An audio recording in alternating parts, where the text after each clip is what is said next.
Pada kesempatan kali ini, kita akan membahas mengenai sebab terjadinya peristiwa Fathu Mekah. Memangnya apa sih Fathu Mekah itu? Jadi, Fathu Mekah adalah sebuah peristiwa bersejarah di mana Rasulullah SAW bersama dengan 10.000 pasukannya bergerak dari Madinah ke Mekah untuk membebaskan dan menaklukkan kota Mekah, yang mana pada saat itu kota Mekah sedang dikuasai oleh kaum kafir Quraisy. Peristiwa Fathu Mekah ini terjadi pada tahun 630 Masehi dan bertepatan pula pada tahun ke-8 Hijriah. Salah satu alasan terjadinya Fathu Mekah yaitu pelanggaran yang dilakukan oleh kaum kafir Quraisy terhadap Perjanjian Hudaybiyah. Perjanjian Hudaybiyah adalah bentuk ataupun gerakan diplomasi yang dilakukan oleh Rasulullah SAW untuk mengurangi ketegangan di antara kedua belah pihak, yaitu dari kaum kafir Quraisy dan juga umat muslim di Madinah. Perjanjian Hudaybiyah ini juga sudah disepakati oleh keduanya. Dalam Perjanjian Hudaybiyah terdapat kesepakatan di mana dalam kurun waktu 10 tahun tidak boleh ada perlakuan buruk dan juga peperangan di antara kedua belah pihak. Namun kaum Quraisy justru malah membantu sekutunya yaitu Bani Bakr dalam menyerang kabilah Khuza'ah yang merupakan sekutu dari umat muslim di Madinah pada saat itu. Penyerangan tersebut memaksa kabilah Khuza'ah untuk memasuki tanah haram sebagai tempat perlindungan karena begitu banyaknya korban jiwa yang telah berjatuhan. Walaupun begitu, kaum kafir Quraisy dan Bani Bakr tetap menyerang mereka. Setelah kejadian ini, salah satu penduduk dari kabilah Khuza'ah yaitu Amr bin Salim bersama dengan 40 pasukan berkudanya pergi menemui Rasulullah untuk menceritakan penyerangan yang telah dilakukan oleh Bani Bakr. Setelah mendengar kabar penyerangan tersebut, Rasulullah SAW mengutus seseorang untuk menyampaikan pilihan sebagai jalan keluar terhadap permasalahan ini kepada kaum kafir Quraisy. Yang mana pilihan tersebut yang pertama adalah kaum kafir Quraisy harus membayar diat ataupun denda terhadap korban yang telah terbunuh, dan yang kedua, kaum kafir Quraisy harus memberhentikan penyerangan, dan yang ketiga, membatalkan perjanjian Hudaybiyah yang berarti mengikrarkan peperangan. Dengan kesombongannya, kaum kafir Quraisy memilih untuk membatalkan perjanjian Hudaybiyah yang berarti mengikrarkan peperangan terhadap Rasulullah dan umat muslim di Madinah. Namun, Abu Sufyan yang kala itu masih belum memeluk Islam, ia memberikan nasihat kepada kaum kafir Quraisy bahwasanya tidaklah mungkin menang bagi mereka untuk melawan umat muslim dan Rasulullah. Mendengar nasihat dari Abu Sufyan, kaum kafir Quraisy pun merasa takut dan cemas.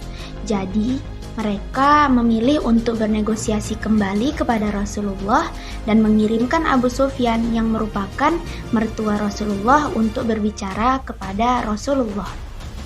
Abu Sufyan pun akhirnya sampai di Madinah dan berbicara kepada Rasulullah mengenai pembaharuan perjanjian Hudaybiyah yang telah mereka langgar.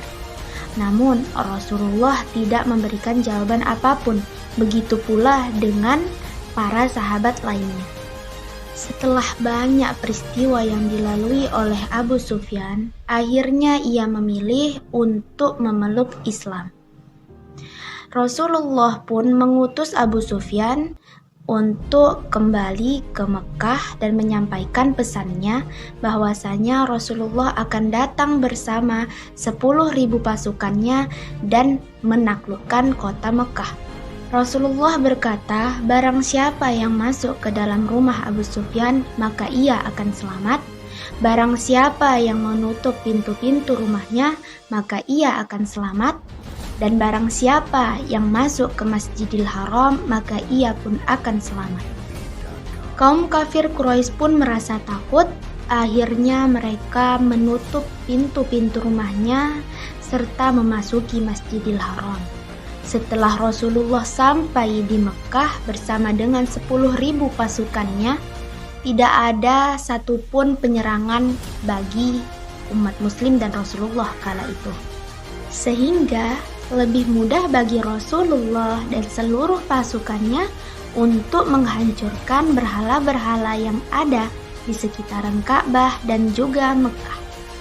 Setelah berhasilnya kota Mekah dikuasai oleh Rasulullah SAW, para kaum kafir Quraisy pun merasa takut dan juga cemas. Mereka takut akan dihukum oleh Rasulullah SAW atas perbuatan mereka selama ini. Namun, alangkah terkejutnya mereka bahwa Rasulullah justru memaafkan mereka dan tidak memberikan hukuman apapun terhadap mereka semua. Karena kebaikan dari Rasulullah SAW, pada akhirnya banyak kaum kafir Quraisy yang berbondong-bondong untuk memeluk agama Islam. Setelah peristiwa Fatu Mekah ini, masyarakat Madinah dan juga masyarakat Mekah hidup damai mengikuti ajaran agama Islam yang dibawakan oleh Rasulullah SAW. Faktor-faktor keberhasilan Fatu Makkah. Fatu Makkah artinya penaklukan kota Makkah terjadi pada tahun 8 Hijriah. Rasulullah SAW memutuskan untuk menaklukkan kota Makkah. Sebab-sebab terjadinya Fatu Makkah karena kaum Quraisy mengkhianati perjanjian Hudaybiyah. Peristiwa Fatul Makkah yaitu peristiwa di mana kaum muslimin berhasil kembali ke kota pertama dakwah Islam dijalankan Muhammad sallallahu alaihi wasallam. Kota yang menjadi saksi peristiwa-peristiwa penting di awal kenabian Muhammad sallallahu alaihi wasallam. Fatul Makkah sendiri merupakan peristiwa penting untuk kemajuan Islam. Pada tanggal 10 Ramadan, beliau berangkat bersama puluhan ribu pasukan menuju Makkah. Kaum muslimin memasuki Mekah tanpa terjadi peperangan, di mana kaum Quraisy menyerah dan tidak melakukan perlawanan karena berbagai sebab. Bas mengajak Abu Sufyan untuk menyerah kepada Nabi Muhammad SAW dan menyatakan ke Islam. Pada waktu penghancuran turunlah ayat dalam surah Al-Isra ayat 81 dan artinya, dan katakanlah yang benar telah datang dan batil telah lenyap. Sesungguhnya yang batil itu adalah sesuatu yang pasti lenyap. Quran surah Al-Isra ayat 81. Rasulullah SAW berdiri di pintu Ka'bah, sedangkan kaum Quraisy berbasis di Masjid Haram menantikan apa yang akan dilakukan Rasulullah SAW. Rasulullah SAW berkata kepada kaum Quraisy, "Wahai kaum Quraisy, apakah yang akan aku lakukan terhadap kalian?" Mereka menjawab, "Kebaikan atau engkau saudara yang baik dan anak dari saudara yang baik pula." Rasulullah SAW berkata, "Pergilah, kalian telah bebas." Rasulullah SAW telah memberikan teladan yang agung dalam memaafkan musuh-musuhnya yang telah menyiksa, menyakiti, membunuh para sahabatnya dan mengusir dari kampung. Rasulullah SAW ingin menggunakan pengaruh Abu Sufyan guna menghentikan upaya sementara kaum musyrikin Makkah melawan Rasulullah SAW demi menghindari pertumpahan darah. Maka Rasulullah SAW mengumumkan 3 hal sebagai berikut. Yang pertama, siapakah yang masuk ke rumah Abu Sufyan, maka dia akan memperoleh keamanan. Dan yang kedua, siapa yang masuk ke lingkungan Ka'bah, maka dia akan memperoleh keamanan. Dan yang ketiga, siapakah yang masuk ke masjid, maka dia aman. Setelah penaklukan kota Makkah, manusia berbondong-bondong memeluk Islam. Pada tahun ke-10 Hijriah, Rasulullah Shallallahu Alaihi Wasallam melaksanakan haji, dan itulah salah satunya haji yang dilakukan beliau bersama 100.000 orang, dan setelah beliau kembali ke Madinah. Nah, selanjutnya saya akan membahas mengenai Haji Wada.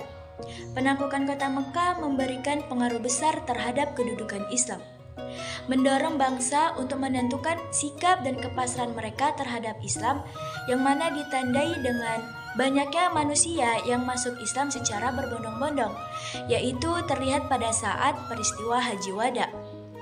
Apa sih Haji Wada itu?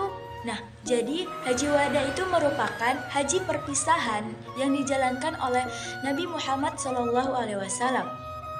Haji Wada ini juga bisa disebut sebagai haji perpisahan sebab dilaksanakan pada 3 bulan sebelum akhirnya Nabi Muhammad SAW wafat. Haji Wada ini dilaksanakan pada tahun ke-10 Hijriah.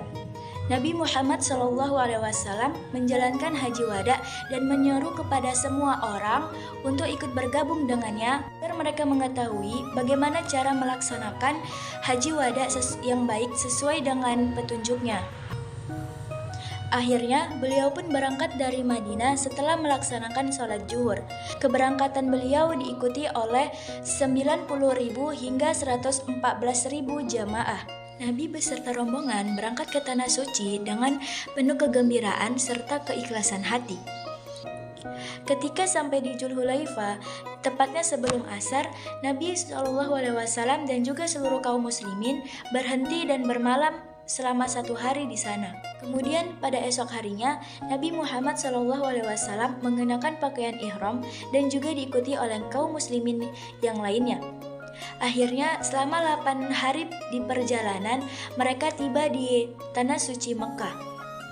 Beliau pun kemudian melakukan ibadah tawaf dan diikuti dengan syai dari Safa ke Marwah. Kemudian pada tanggal 8 Zulhijjah, Nabi berangkat ke Mina dan bermalam di sana. Setelah matahari terbit, Nabi beserta rombongannya berangkat menuju ke Arafah. Di sanalah beliau menyampaikan khutbahnya. Apa sih yang disampaikan Nabi Muhammad SAW ketika khutbah? Nah, jadi ada 7 pesan yang disampaikan Nabi Muhammad SAW ketika khutbah. Yang pertama, berperilaku baik kepada satu dengan yang lainnya.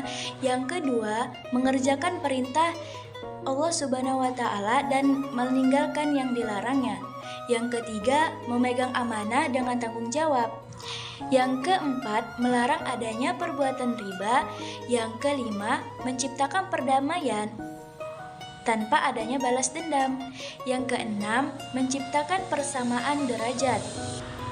Dan yang ketujuh adalah sesungguhnya muslim yang satu dengan yang lainnya adalah saudara. Kemudian di akhir khutbahnya, Nabi Muhammad SAW mengatakan, "Aku meninggalkan 2 petunjuk untuk kalian dan berpegang teguhlah kalian pada keduanya. Maka kalian akan terhindar dari kesalahan." Kedua petunjuk tersebut adalah Al-Quran dan As-Sunnah. Dalam peristiwa tersebut, Allah Subhanahu wa Ta'ala menurunkan wahyu Quran surah Al-Maidah ayat 3. Ayat tersebut memberikan makna bahwa ajaran Islam telah sempurna, sehingga tidak ada lagi wahyu yang turun.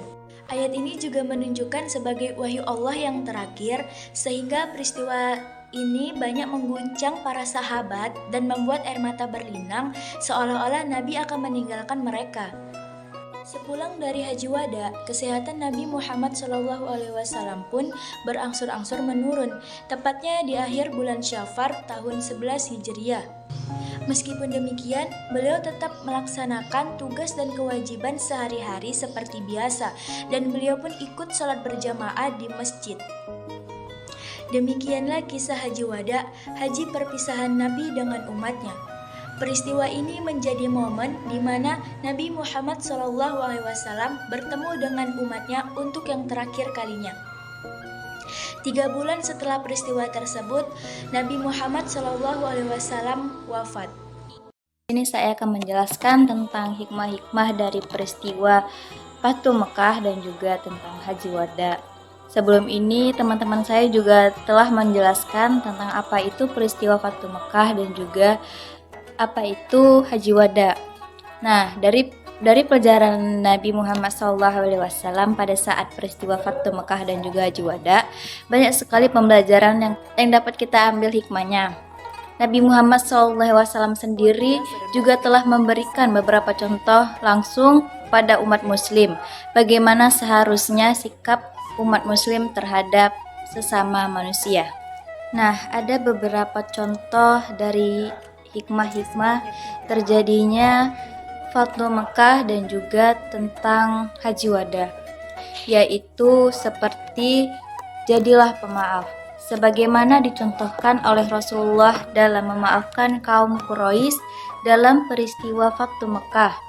Yang kedua, ada menjadi pemimpin yang arif dan bijaksana. Rasulullah memerintahkan agar melindungi wanita dan juga anak-anak dan tidak membunuh lawan yang sudah menyerah. Hal tersebut menunjukkan bahwa kita sebagai pemimpin haruslah menjadi pemimpin yang arif dan bertanggung jawab. Nah, hikmah yang ketiga, janganlah menjadi pendendam. Apabila ada yang menghina kita, maka bersabarlah dan balaslah perlakuan yang tidak baik mereka dengan doa kita. Doa kita itu bukanlah dengan doa-doa yang jahat ataupun doa-doa yang tidak baik. Hikmah yang keempat yaitu rendah hati. Dalam peristiwa Fathu Mekah, Nabi Muhammad SAW membawa rombongan yang sangat banyak, tetapi beliau tidak menunjukkan kesombongannya. Rombongan tersebut tetap santun dan menghormati penduduk setempat. Nah, hikmah yang kelima yaitu menepati janji. Orang yang mengingkari janji tersebut termasuk dalam golongan orang-orang yang munafik. Yang keenam yaitu hikmah yang terakhir adalah menebarkan kasih sayang. Islam mengajarkan kasih sayang terhadap semua makhluk, bukan makhluk-makhluk tertentu. Itu saja yang dapat saya sampaikan dari materi saya tentang hikmah-hikmah terjadinya Fathu Mekah dan juga Haji Wada.